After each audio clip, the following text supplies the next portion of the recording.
Hi, in this video, we are going to take a look at the how we can access virtual machines that are running on our system.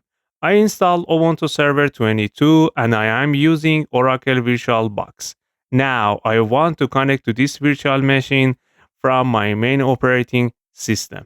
To do this, first we need to install the OpenSSH-server package inside the virtual machine.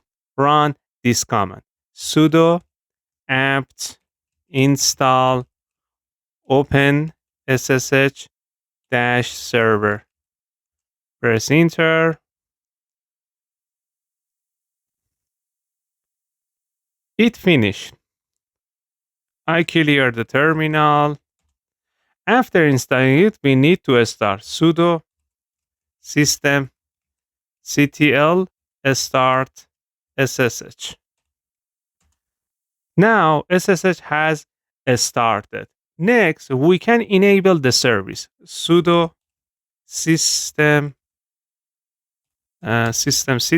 enable SSH. Now let's check the status. Okay, sudo systemctl status SSH. As you can see, the service is active.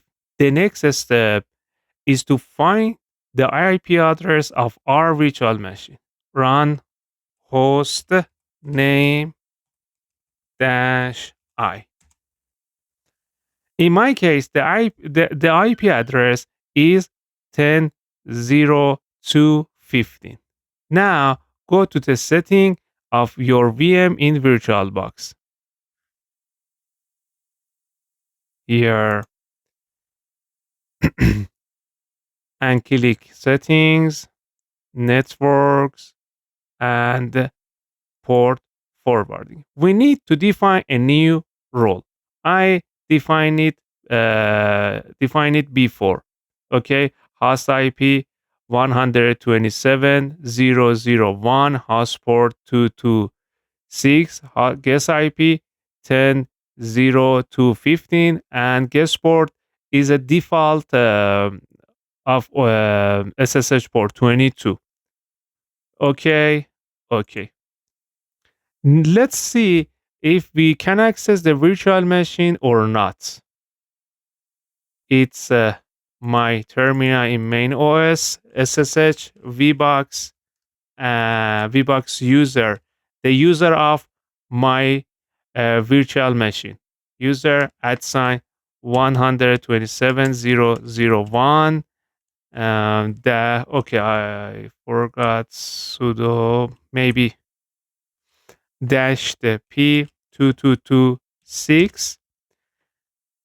Now you can see that it accesses and asks for confirmation. Press and type yes, and then it asks to enter the password of virtual machine. I enter it 1 2. Okay. After the entering the password, we can easily access this virtual machine. It works perfectly. I hope you enjoyed this tutorial. If you have any comments or questions, please share it with me. Thank you. See you next time.